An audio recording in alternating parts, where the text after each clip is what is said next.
All right, so welcome to Sunday morning sitting group at Insight LA. My name is Trudy. I'm the guiding teacher here, and I haven't been here for a couple weeks, so I'm really happy to be back and to see you all again. And you too, Ashley. Ashley, I thought I got a message from you about Sage being in the hospital. I can't find that message. It completely is disappeared. She is, this will be her third psychiatric stay at 9 years old. Oh gosh, I'm so sorry that it got to that point. I'm really sorry. It just hit a level, Wednesday morning that I had to say no more. And like, Oh, I can send you another message about it, but, yeah, so she's waiting you. for, in a room at another hospital. So she's just still at our local hospital. They moved her to a pediatric room. And, yeah, so, we're just waiting placement. Okay, so please do, yeah, message me separately, and I can talk to you later if you want. Thank you, Okay, Trudy. everybody. Yeah, of course. Of course. So for any of you who may be new to this group this morning, we divide the time roughly into thirds. We're going to meditate now, and then we have some teaching, and then some chance for dialogue and conversation with each other. So, and also I want to say this is a very chat-friendly group. So if you have something to say, you can put it in the chat. I do prefer that you maybe limit what you put in the chat while during the time that I'm speaking, maybe limit it to questions that you have. And well, we're experimenting, always unfolding, seeing what works best here. And again, it's also fine if you want to turn your camera off while we're meditating, but I love to see your faces if you're willing to turn them back on afterwards. So let's sit together.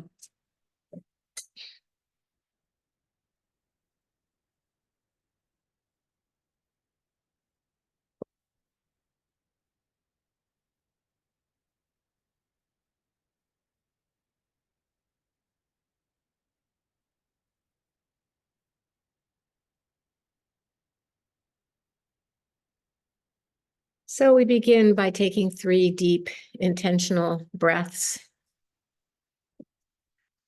Breathing in, deep, deep, long in breath. And releasing. And one more time, a deep breath in. And releasing any tension in the body, letting the shoulders lower as you breathe out. And one more time, breathing in the aliveness of this moment. And breathing out, relaxing.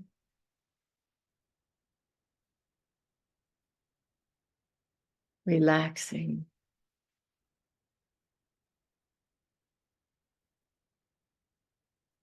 And then allowing the breath to flow in its own natural rhythm.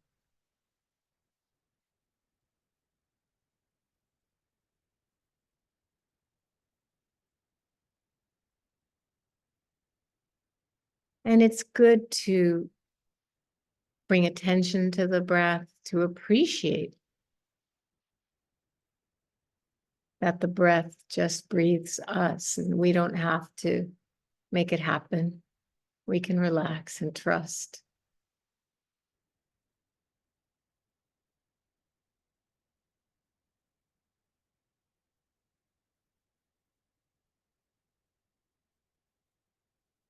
Trust that the out breath will be followed by another in breath.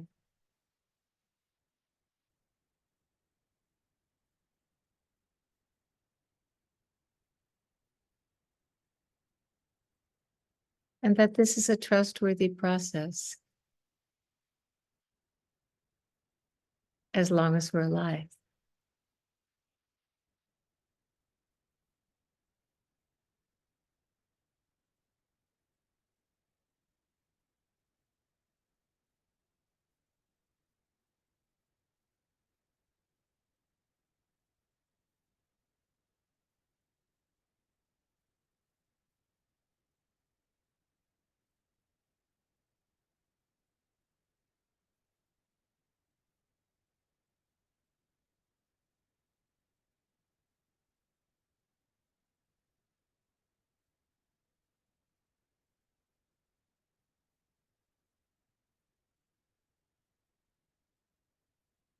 And if for any reason the breath is not a good rudder to guide your attention inward,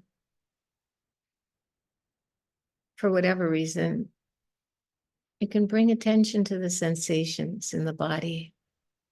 And we can all do this together.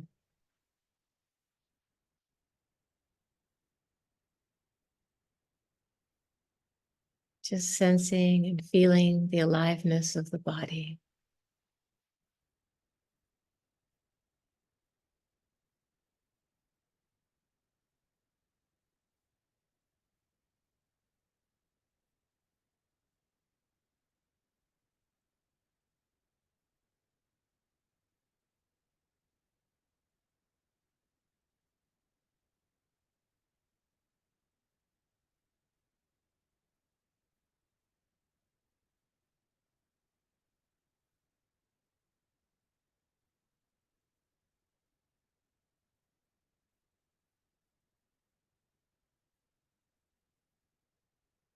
And just gently moving your body back, maybe just a half an inch or an inch.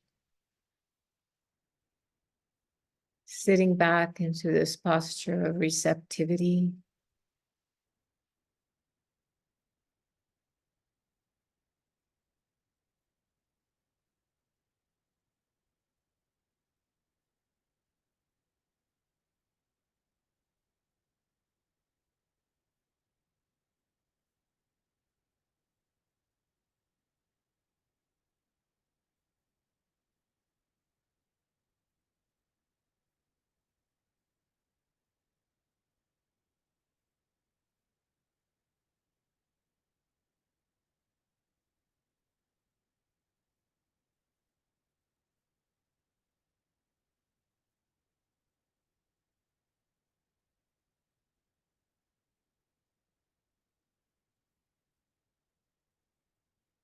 Allowing the whole body to relax with each out breath.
And when the mind wanders away into thinking about things that came before this moment or may follow, just notice, is your body tipping forward again? And just gently moving back to receive this moment, to receive this breath.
This is how we train our minds. Each time noticing there's been distraction, a movement away from being present with experience right here, right now. Each time this noticing happens, this is a moment of mindfulness, of mindful awareness, a moment to celebrate.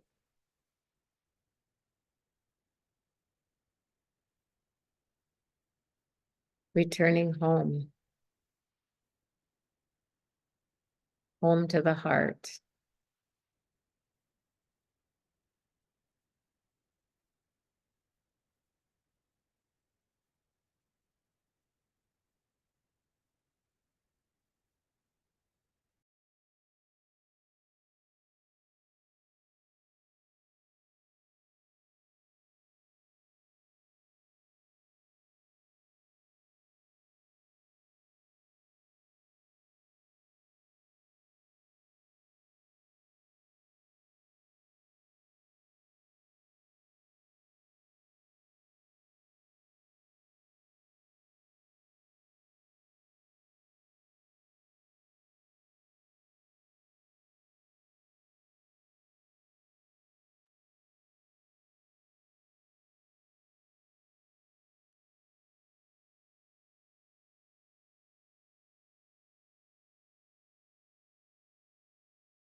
Just noticing what helps you stay grounded and present. Noticing what makes it hard to settle down. The stirrings and agitations of the body.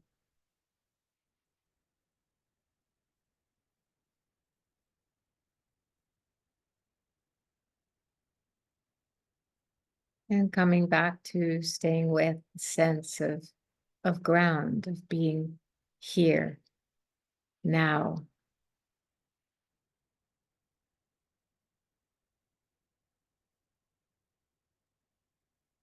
In this real and present way.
And just gently slowing into the experience of breath, body, the movements of attention, and the awareness that observes, that is aware and awake to it all.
And maybe sprinkling a little bit of gratitude on your experience, whatever it may be.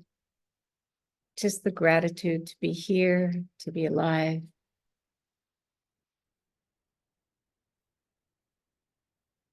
In the gathering stillness. And the wonder of just being.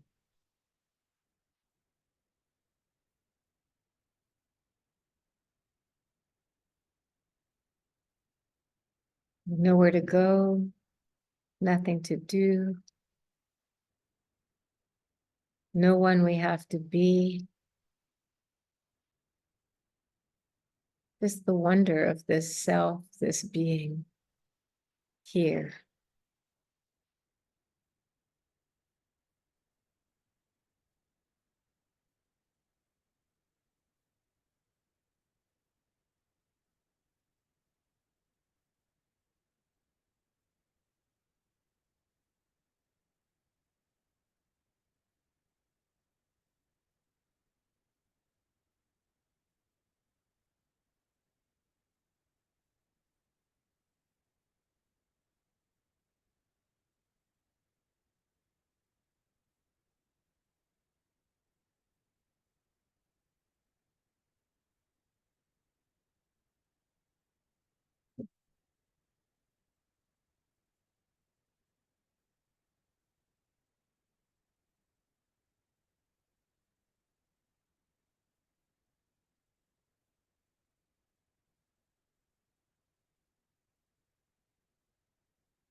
Yeah, so if you feel like turning on your cameras and I get to see you, um, that was a little bit longer than we usually sit because I kind of got into it and lost track of time.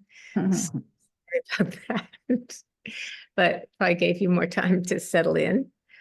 Um, yeah, so this morning I wanted to talk about how, how we come through the suffering in our lives. And this is a very live topic for me these days as I'm recovering from what really became a serious illness, and very grateful to be here, to be alive, and to be getting better and better. I mean, we say getting better, and we send these get well cards that say, get better soon. And then but from our Dharma perspective, how could we be better than we already are, right? Um, we just are who we are, but we can get well, and I'm getting well. I'm very happy about that. But it really has made me reflect a lot on just how we humans get through times of suffering and disappointment uh, and the various tragedies of our lives. How do we do this? And our practice, of course, helps us do this. And I have been immensely grateful for the decades of meditation practice and teaching and the call. I mean, it's really, to sit in the teacher's seat means you're taking responsibility for living these teachings and for embodying them. And believe me, you notice all the ways in which you may sort of fall short of that. And that's a good thing. It's humbling. It's a good thing. And you notice it in your own practice too. Um, and many of you are very mature people and dedicated, committed practitioners. You've been doing this for quite a while. And I'm curious, and hopefully we'll have a chance for me to hear from you. Like, how do you navigate the difficulties in your life? Because life will have difficulties. It's woven into it. This is what we call it samsara, whether we call it the first noble truth. I think, you're familiar with the first teaching that the Buddha gave was about these four truths of life. And it's said that when he gave these teachings, the whole world rumbled and thundered. And, it was just like this amazing event.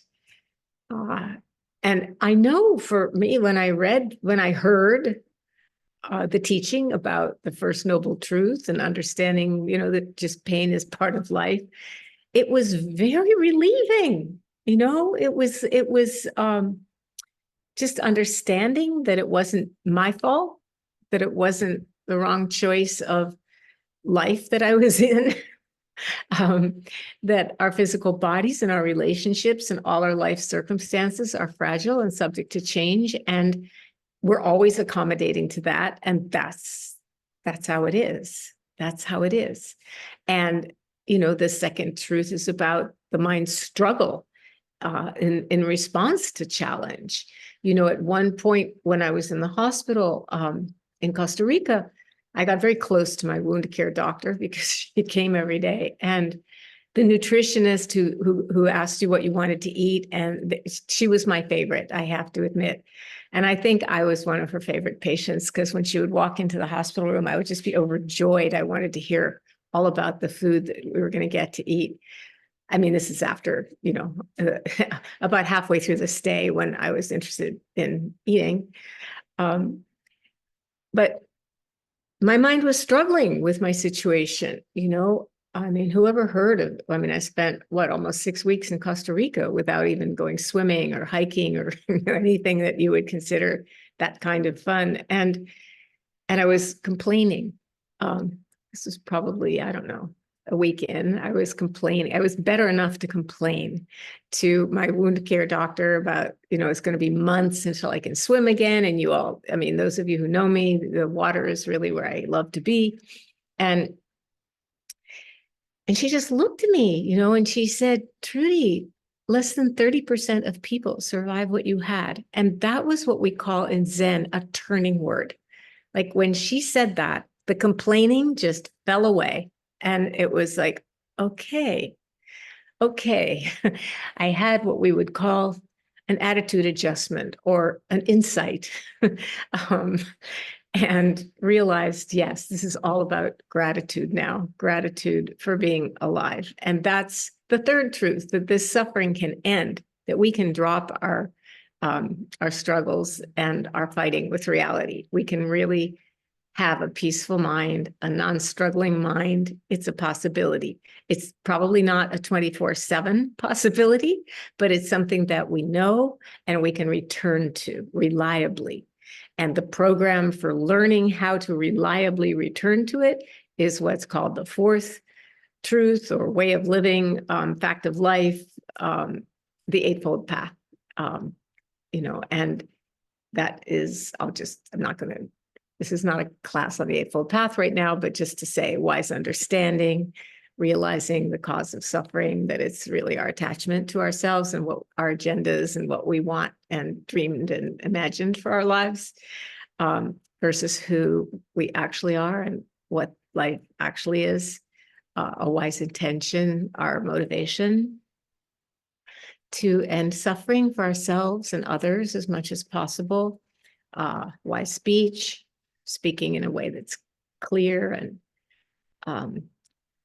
that cultivates clarity, wise action, how we behave in the world, ways that we behave to maintain clarity and congruity, that sense of being integrated, and a wise livelihood. And that just means not earning our money by doing things that harm people, you know, maybe, I don't know, dealing drugs, things like that, that really aren't so good for people.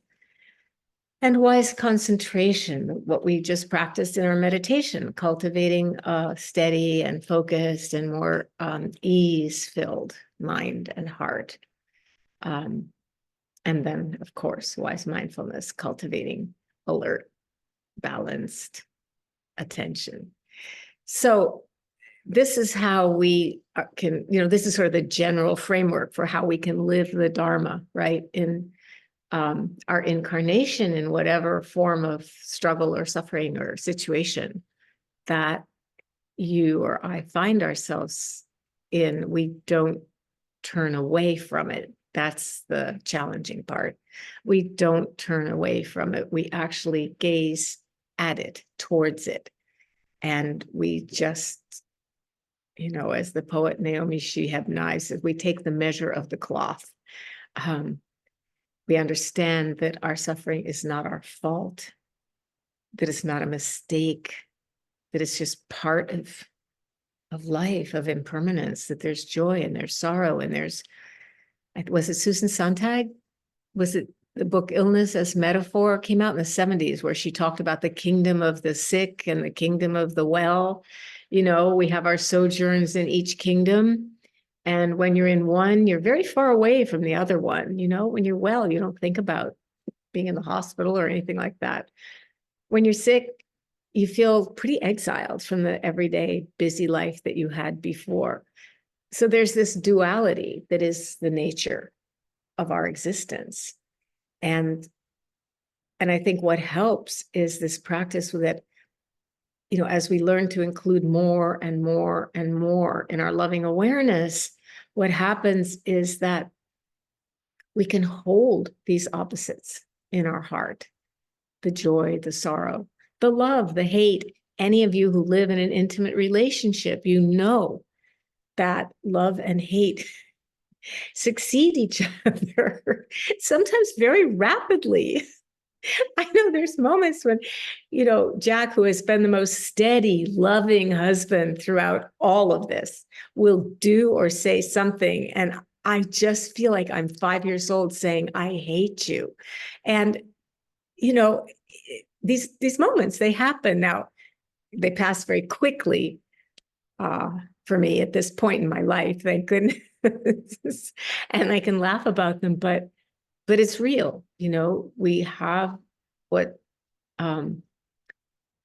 we call ambivalence, toward people. But ambivalence has another meaning in the psychoanalytic tradition. Ambivalence means that ability to hold both, like ambidextrous, both, ambi, that prefix that means both, that we have the capacity to hold them both in the same heart, and that they can even peacefully coexist, because we can, with some self-compassion, we can recognize, oh, wow, okay, I'm oscillating. My moods are changing. And yet there's one thing. What is the one clear thing that remains through all the ups and downs of our existence? What is it? You know what it is. This is a deep koan. This is actually a koan that was a calligraphy written on the wall of the meditation hall of my first teacher. He had this poem. It was called The Human Root. Actually, I want to read it to you. I can find it, I think, in a second. Hold on.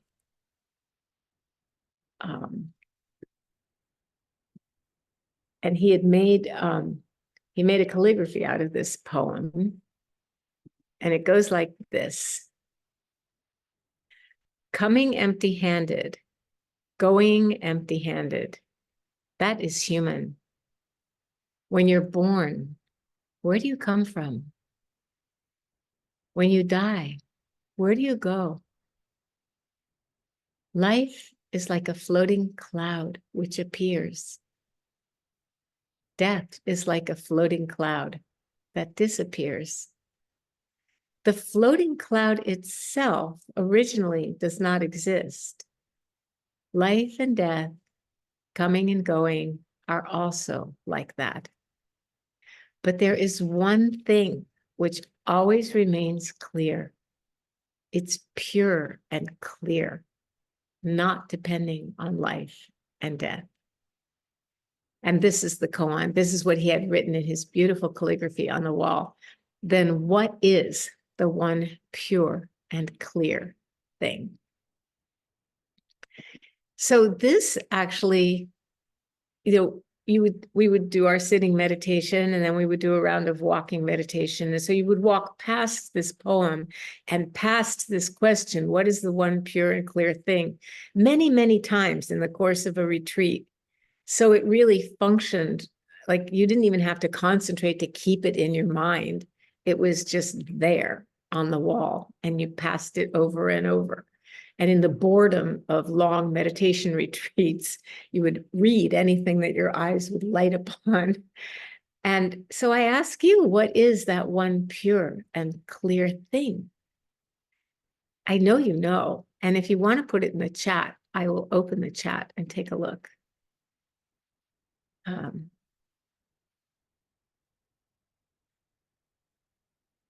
Oh, thanks for putting the poem, Bernard. Anybody want to guess? Okay, you're shy. What is the one pure and clear thing? You all have it. You all use it. You all experience it all the time. What is it that knows the breath, Will? You have to write it down. I can't hear you. What knows? Yes, thank you. Thank you, Robert.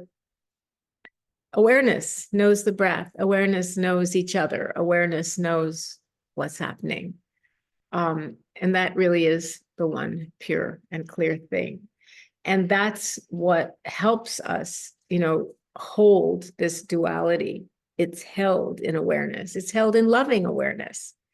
And we do these practices so simple that it's hard to believe that they're actually powerful, just sitting together and being reminded to breathe or to sit back and not, just receive the moment of life. These practices steady us, and they actually wake up our great heart of compassion for all of us who are going through this. in this life. That's what they do. And so what also helps us is spiritual friendship, fellowship, sangha, community, doing this together. You know, I probably wouldn't be spending this time on this particular Sunday morning practicing and teaching and reflecting and sort of immersing myself in the Dharma. I would be trying to get my computer guy to come over or something like that. So do you know what I'm saying? Like, we really need each other to do this. And that's why the Buddha, that's why he made it 3 refuges, not just awareness and the teachings, but the community too. And, you know, in the early days, maybe the first couple decades of my practice, the community piece was never talked about very much. It was always talking about the Buddha, the Dharma, the teachings, and I think that's because it was primarily, there were primarily male teachers back then. When I started out, the women teachers were few and far between. So there really wasn't much emphasis on the relationality of this practice and even though the Buddha was really clear, you know, somebody asked at one point, Ananda, his cousin who was his attendant, asked him, and I'm sure many of you have heard this, it's really wonderful teaching. Ananda asked him, what would you say that spiritual friendship, that, you know, spiritual fellowship, friendship is half of our spiritual life? And the Buddha said, no, Ananda, it's the whole thing. It's all of it. It's everything. And then he listed all maybe I'll share them with you next time. Then he listed all these qualities of, you know, what is a spiritual friend. My favorite quality, maybe it's because how I'm feeling so much of the time right now, you know, healing takes a lot of energy. One of the things he said is, when you choose your friends wisely, and don't choose friends who are lethargic. I thought that's an interesting thing, lethargic. But, you know, he means, you know, what you're doing, taking the time, taking the trouble to practice. It's not easy. We used to have tons of basics classes, beginner classes at Insight LA, and lots of people, especially, you know, when mindfulness was really a thing. Whoa, excuse me. I had a pillow here blocking the light and it just fell down. When mindfulness was really very, very popular, I mean, now I think it's more intermittent fasting or something, whatever the fad is of the moment. Mindfulness was very trendy. And so we had all these beginner classes. And then the teachers were noticing, well, people weren't necessarily coming back for like the next level of practice or classes. And I was just like, that's because it's hard. They hear about mindfulness and they think, oh, that's a cool thing. Everyone's doing it. I want to try it. But then when you actually practice, it's hard. You have to face yourself. You have to look at your patterns of behavior. You have to really see the impact of who you are on other people, because mindfulness isn't just being mindfulness of what's going on in here or in here in our hearts or guts. Mindfulness is out here as well. Our relationship to other people, to events, to things in our life. So what helps us face these difficulties and gives us the confidence that we can do it, because yes, you can do it, is our spiritual friendship and connection and support of each other. And I don't believe, you know, there's some saying you will never be given more suffering than you can handle, or there's some saying about that. I'm not sure that's true, actually. I think that, yes, we can be given very much more than we feel we can handle, but that's where we need each other. That's where each other comes in. That we're in it together. And this is really the bodhisattva contribution to life, that we're in it together, that we're here to support and help each other. And that just by being here and practicing together, we're doing that. We're doing that. So let's see what else I wanted to share with you this morning.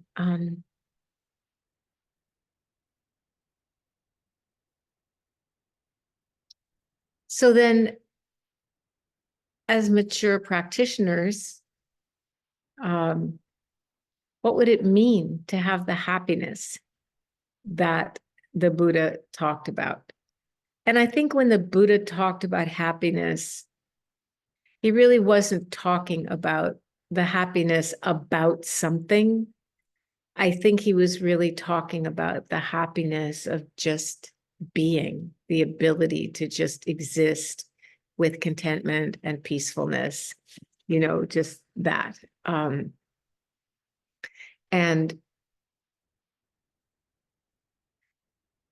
then having a way to show our compassion, our kindness, each one of us showing other people that it's possible through our encouragement of them and through the way we meet our own life circumstances. Like, there are people who are incarcerated who are practicing the Dharma and who are saying, my body is in prison, but my mind is free.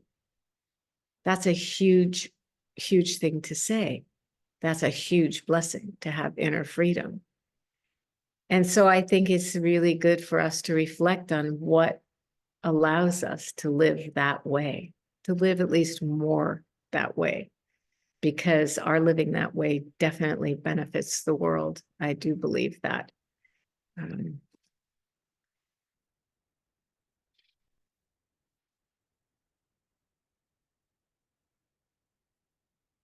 I want to read you a story. I found this on the internet, and the subject was legal studies first lecture. This is like the first, you just started law school, you're in the lecture hall, it's your first lecture.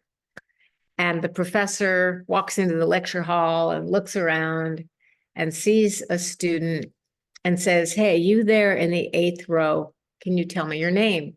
And the student says, Jason. And the professor asks him, please leave my lecture. I don't want to see you in my lecture hall. And everybody is silent. The student, very irritated, slowly packs up his things and stands up. Faster, please, the professor says. And he doesn't dare say anything. He just, slinks out of the lecture hall, right? And the professor keeps looking around. And of course, everybody's scared. This is their first class. And then he asks the group, why are there laws? All quiet, everyone looking at each other. What are laws for? He asks again. And then somebody volunteers social order. And then a student says to protect a person's personal rights. And another says so that you can rely on the state, but the professor is not satisfied. Justice, calls out a student. And the professor is smiling. She has his attention. Thank you very much, he says. Did I behave unfairly toward your classmate earlier? Everyone nods. Indeed, I did. Why didn't anybody protest? Why didn't any of you try to stop me? Why didn't you prevent this injustice? He said. Nobody answered. What you just learned, you would not have understood in 1,000 hours of lectures if you hadn't lived it. You didn't say anything because you weren't affected yourself. This attitude speaks against you and against life. You think as long as it doesn't concern you, it's none of your business. But I'm telling you, if you don't say anything today and you don't bring about justice, then one day you too will experience injustice and no one will stand up for you. Justice lives through us all. We have to fight for it. This is very much like, I think it's Niemöller, that quote on the Vietnam Memorial monument from a German resistor in Nazi Germany who actually died for it eventually. In life and at work, we often live next to each other instead of with each other. We console ourselves that the problems of others are none of our business. We go home and we're glad that we were spared. I mean, how many times have you said to yourself, this is Trudy speaking, how many times have you said to yourself there, but for the grace of God, go I. But love also requires standing up for others. Every day, an injustice happens in business, in sports, in society, on the roads. Relying on someone to sort it out is not enough. It's our duty to be there for others, standing up and speaking for others when they cannot. So this is another version of, turning toward the difficult, being here for each other, the freedom that we have as humans. And so this is most of what I want to share with you this morning.